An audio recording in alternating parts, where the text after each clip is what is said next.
Llegué 15 minutos antes. Era una costumbre que nunca perdí, aunque empezara a notar que mi presencia no era precisamente bienvenida. El comedor estaba a medio montar con serpentinas aún enrolladas en el aparador y menús de catering desparramados sobre la mesa. Jimena levantó la vista de su laptop al escuchar la puerta.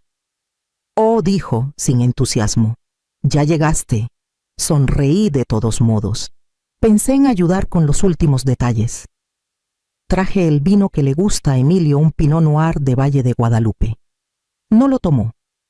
Solo miró la etiqueta como si fuera algo extraño. Luego, con un clic en el trackpad, cerró la laptop, se recargó en la silla y cruzó los brazos. «Justo queríamos hablar contigo». Mi estómago se apretó, pero me quedé quieta. «Está bien». Jimena se levantó y rodeó la mesa como jefa a punto de dar una evaluación. No disimuló la satisfacción en su voz. «Todos estamos de acuerdo, es mejor que no vengas a la fiesta de Emilio». El silencio cayó como polvo. Parpadeé insegura de haber oído bien. «Perdón», dije bajito, «no estás invitada. Emilio ha estado muy estresado. Y la verdad, tu energía crea tensión. Queremos mantener las cosas positivas». Sus palabras eran precisas, pulidas, como si las hubiera ensayado frente al espejo. Miré hacia el pasillo esperando que Emilio apareciera y lo tomara como una broma pesada, pero no lo hizo. Y caí en cuenta, estaba en casa. Había visto su coche en la entrada. Tragué el nudo en la garganta. «Él sabe que estás diciendo esto», Jimena arqueó una ceja. «Él está de acuerdo. Todos lo estamos». Ese todos fue el puñal. Ella, Emilio, seguro su hermana, tal vez hasta sus colegas, todos menos yo. Asentí despacio, aún con la botella en la mano. «Bueno saber», dije, dejándola en la mesa de la entrada. Su sonrisa volvió, ese gesto pequeño y triunfal en la comisura de su boca, el mismo que puso cuando Emilio le dijo que yo tenía una llave de la casa, el que decía, «ya no». Salí sin decir más. La puerta se cerró tras de mí como un martillo. No con fuerza, no ruidosa, pero definitiva. Y Emilio nunca salió. No me llamó, no dijo nada. Hubo un tiempo en que Emilio no se dormía sin mi mano en su espalda. Cuando su papá se fue, Emilio tenía 7 años. Muy pequeño para entender la traición, pero lo bastante grande para sentir su vacío. Tomé turnos dobles en el hospital viviendo de café y pura voluntad. En su 8º cumpleaños horneé un pastel desde cero a la 1 de la mañana. Chocolate con crema de vainilla, su favorito. Me quedé dormida en el suelo de la cocina esperando que se enfriara. A la mañana siguiente me encontró ahí y susurró, «Te quedaste despierta solo por mí». Recuerdo limpiarme la harina de la mejilla, sonreír y decir, «siempre». Éramos solo nosotros, madre e hijo, compañeros. Cada feria de ciencias, cada obra escolar, yo estaba en primera fila. Nunca dejé que viera lo cansada que estaba, como a veces no cenaba para pagar sus clases de piano.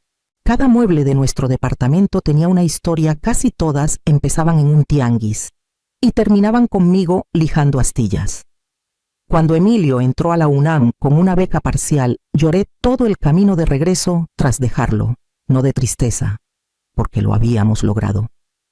Las cosas cambiaron cuando Jimena entró en escena. Era elegante, segura, astuta de una manera que yo no era. La primera vez que vino, recorrió mi sala como si tasara un inmueble. Su sonrisa era tensa, educada, calculadora. «No sabía que eras madre soltera», dijo con aire casual. «¿Es un problema?», pregunté. Claro que no, respondió, su tono ya distante. «Lo intenté. Dios sabe que lo intenté. Les di espacio, no me entrometí. Ofrecí ayudar con la boda, guardé mis opiniones, incluso cuando la lista de invitados tenía más amigas del gimnasio de ella que familia de él. Pero veía cómo miraba a Emilio cuando me abrazaba demasiado, cuando recordábamos los veranos en Puerto Vallarta, cuando él me contaba de su trabajo antes que a ella. Para Jimena nuestra cercanía no era cariño, era una amenaza. Con los años las llamadas se hicieron más cortas, las visitas más formales. y en algún punto entre su primera hipoteca y su primer hijo, pasé de ser alguien a quien querer a alguien a quien manejar. Y ahora no era nadie. El plan empezó hace 3 años, callado cuidadoso en una esquina de mi libreta titulada Algún día. Emilio siempre quiso visitar Valle de Guadalupe. Todo comenzó con un fin de semana de cata que nunca hizo tras el nacimiento de Mateo. Luego, un artículo guardado sobre tours en bicicleta por viñedos. Un comentario suelto en una comida familiar. Algún día, cuando no estemos ahogados en entrenamientos y plazos, yo escuché. Cada mes guardaba lo que podía.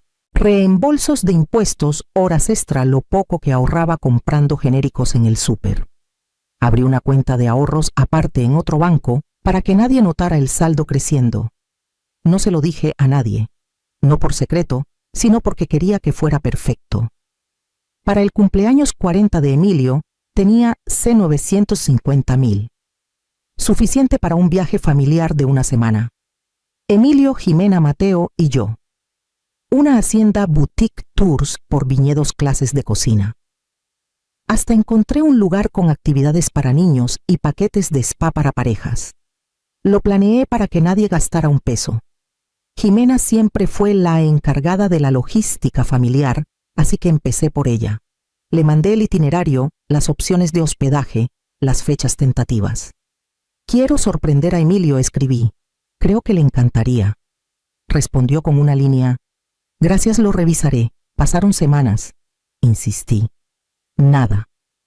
Cuando presioné, dijo, estamos muy ocupados ahora. Pronto hablaré con Emilio. Luego silencio. Pensé que era por ajetreo, o tal vez por no querer aceptar un regalo tan grande. Así que esperé. Pero cuando hablaba con Emilio, nada. Ni una mención, ni emoción, ni un... Mamá, es cierto. Al final supe por qué. Una amiga cuya hermana trabaja con Jimena mencionó que hace meses planeaban algo tranquilo para el cumpleaños. Al parecer, Lucía propuso un viaje descabellado, pero Jimena dijo que no era realista. Ahí lo entendí. Nunca se lo dijo, ni de la hacienda, ni de los viñedos, ni del dinero que junté peso a peso. El regalo nunca llegó a sus manos. Fue interceptado, minimizado, descartado. Igual que yo. No lloré camino a casa, no porque no doliera antes, dolía. Lo sentía hondo en el pecho como una astilla buscando el hueso. Pero hacía mucho aprendí que las lágrimas no impresionan a gente como Jimena. Las decisiones calladas sí. Al entrar a mi departamento, me quité los zapatos, apagué las luces y me senté en la mesa de la cocina con mi laptop. La confirmación de la reserva seguía en mis marcadores. Hacienda Los Olivos del 12 al 18 de junio. Un porche con vista a los viñedos. Canastas de bienvenida para los huéspedes. A Mateo le habría encantado la búsqueda del tesoro en los campos de lavanda. Hice clic en cancelar. Luego cancelé el tour en bicicleta. La clase de cocina. La sesión de fotos familiares que había reservado al atardecer. Una por una, las piezas del sueño que construí se desmoronaron.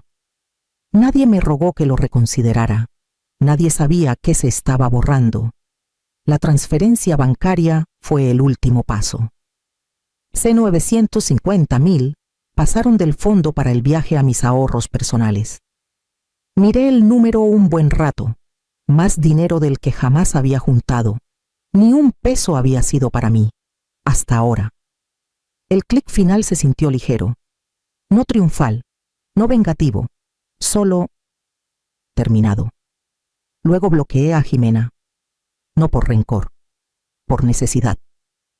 Había pasado demasiado tiempo dejando que ella dictara los términos de mi presencia. Eso se acabó.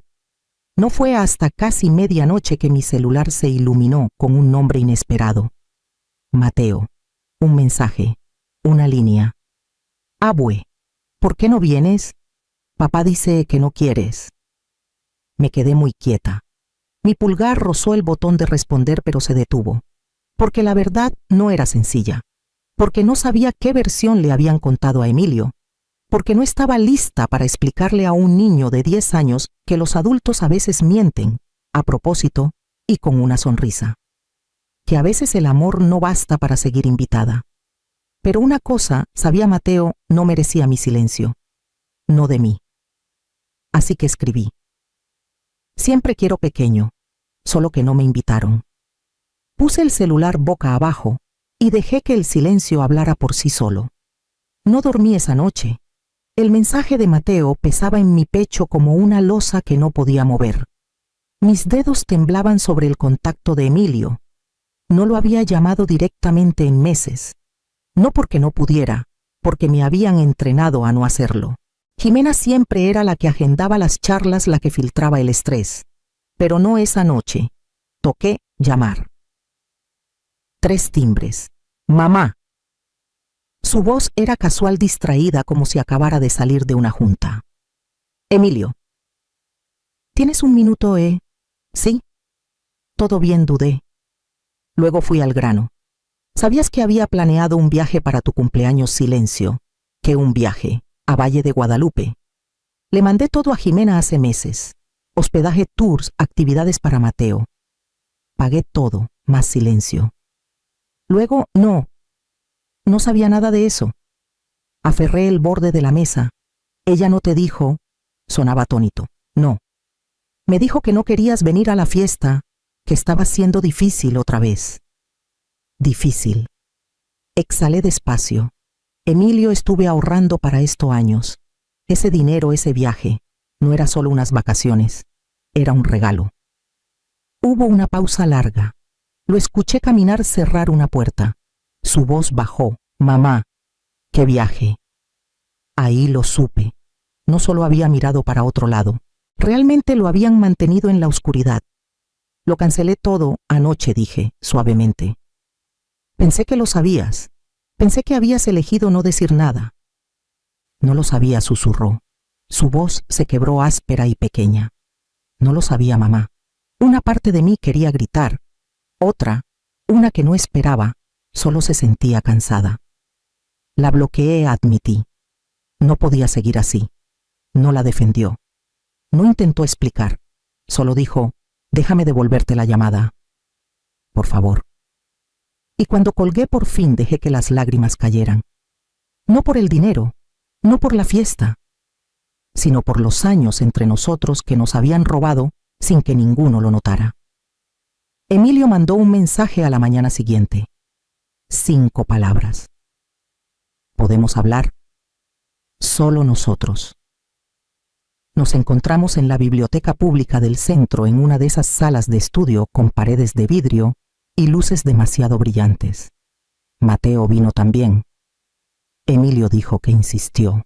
Trajo un cuaderno de dibujo y se sentó en el suelo garabateando naves espaciales, mientras nosotros estábamos en la mesa como si nuestra charla no pudiera alcanzarlo ahí abajo. Emilio parecía 10 años mayor que la última vez. Mandíbula tensa, ojos sombreados, voz baja. Nunca me dijo, afirmó, ni una sola cosa. Asentí. Lo sé. Revisé su correo. Borró todo lo que enviaste del viaje. Le dijo a mi asistente que no agendara nada para junio. Dijo que nos quedaríamos en Tijuana. Hizo una pausa, su voz quebrándose. No tenía idea, mamá. Nos quedamos en silencio un momento, no enojados, solo destrozados. Y el vino preguntó suavemente, ¿el que trajiste? Lo dejé en la entrada, dije. ¿Lo encontraste? Negó con la cabeza. Lo tiró por el drenaje. Mi pecho ardió. Dijo que estabas intentando meterte otra vez, que era mejor mantener las cosas simples este año. Me incliné, codos en la mesa. Emilio, ¿tú crees eso? ¿Que yo soy el problema aquí? No respondió. En cambio miró a Mateo. Peque dijo con suavidad. ¿Quieres ir a ver el acuario del vestíbulo un ratito? Mateo levantó la vista. Ya lo vi. Solo hay 3 peces. Luego, sin aviso, añadió. Siempre se enoja cuando hablamos de ti. Las palabras cayeron como ladrillo rompiendo un vidrio. Emilio se quedó inmóvil. Que Mateo se encogió de hombros como si no fuera novedad. Dice que la abue complica las cosas, que ocupa espacio. Me acerqué a él. Cariño, siempre puedes hablar de mí. Siempre. Asintió. Lo sé. Solo no quiero que grite. Emilio se llevó las manos a la cabeza. Ese fue el momento. No los correos borrados, no la botella tirada, ni siquiera el viaje cancelado. Fue un niño sentado callado en la esquina de la verdad quien hizo que la guerra tras nuestras puertas fuera innegable. Y por fin imposible de ignorar. Emilio se mudó ese fin de semana. Sin gritos, solo una llamada breve. Necesito espacio, también para Mateo. 3 días después, Jimena apareció en mi puerta con ojos encendidos. ¿De verdad crees que ganaste?, dijo, entrando sin esperar permiso. Se fue. Y es por tu culpa. No respondí. Solo cerré la puerta con suavidad tras ella. Llevas años manipulándolo, espetó. Actúas como madre inocente, pero lo haces sentir como niño. Como si yo fuera la intrusa. La miré tranquila. Nunca intenté quitártelo. Pero tú te esforzaste mucho por quitármelo a mí. Su mandíbula se tensó. ¿Crees que eres la víctima? No dije. Creo que estoy cansada. Parpadeó desconcertada. Cuando pregunté, empezaste a verme como amenaza en lugar de familia. Por un segundo no dijo nada. Su boca se abrió, luego se cerró. Algo en su expresión se resquebrajó. Apenas. No tienes que quererme, dije, pero no puedes borrarme. Jimena se quedó inmóvil, brazos cruzados, ojos inquietos, como si hubiera perdido el control de la historia y no supiera en qué página estaba. Sin decir más, giró y salió. Esta vez no la seguí. No expliqué, solo puse el seguro, no por enojo, por liberación. No reprogramé el viaje de inmediato. Por semanas dejé que el silencio se asentara, que Emilio respirara, que yo llorara lo que se había perdido. Luego, una tarde sin anuncio, abrí mi laptop y empecé de nuevo. Nada de haciendas lujosas esta vez, ni itinerarios para niños. Solo 2 boletos, 2 noches en un pequeño hostal en Valle de Guadalupe y un coche rentado. Cuando le envié los detalles a Emilio, fui directa. Sigue siendo tuyo si quieres, solo nosotros. Llamó 10 minutos después. ¿Estás segura? Nunca estuve más segura. Volamos 2 semanas después sin camisas combinadas ni fotos familiares grandes. Solo jeans, chamarras y una lista escrita a mano de lugares que no vimos antes. Al llegar el aire, olía a romero y tierra caliente. La primera noche nos sentamos en el porche con vista a un viñedo al atardecer. Serví 2 copas de vino de la botella que dejaron en la habitación. Emilio me miró con ojos suaves. Perdón, dijo, por no verlo antes. Negué con la cabeza. No se trataba del viaje. No quería impresionarte. Solo quería darte algo antes de que la vida te dijera que era tarde. Levantó su copa. Por empezar de nuevo, choqué la mía con la suya. Por recordar quiénes somos, cuando nadie nos interrumpe. No dijimos mucho después, no hacía falta. La mañana que empacamos para regresar de Valle de Guadalupe, una carta me esperaba en el buzón de casa. Emilio debió haber reenviado el correo desde su renta. Estaba escrita con letra torcida, los bordes manchados. Adentro, una hoja de cuaderno doblada. Una sola frase en crayón azul. Por favor, no me dejes también, Mateo. Me senté en la mesa de la cocina y miré esas palabras hasta que se desdibujaron. Era muy pequeño para entender el peso de lo sucedido. Demasiado para no sentir lo que le habían quitado no solo de mí. Pero lo sintió. Esa noche imprimí una copia del itinerario reprogramado, fotos del viñedo, el porche del hostal, el camino que caminamos juntos. La metí en un sobre con una nota breve. Algún día esto será tuyo. No el lugar, la paz. Lo verás por ti mismo, lo prometo. Lo dirigí con letra clara y lo envié a la nueva casa de Emilio. No puse de abuelita. Sabría de quién era. Nuestra última tarde en Valle de Guadalupe, nos sentamos en el mismo lugar que la primera noche. Sillas en el sol, el viñedo, extendiéndose como una promesa que por fin cumplimos. Sin voces altas, sin miradas pasivo-agresivas, sin caminar sobre cáscaras. Solo el ritmo tranquilo de 2 personas reapriendo a estar juntas sin armaduras. Emilio giró su copa viendo la luz en el tinto. Ella decía que te irías, que un día te cansarías y desaparecerías. Lo miré mi alma entre el dolor y la paz. Se equivocaba, añadió, y qué bueno que así fue. No respondí de inmediato. Solo estiré la mano sobre la mesa y la puse sobre la suya. Ese asiento a mi lado siempre fue suyo. Ella pudo haber intentado ocuparlo con murmullos y control, pero un amor como el nuestro no se va. Espera. A veces callado, a veces por años, pero espera.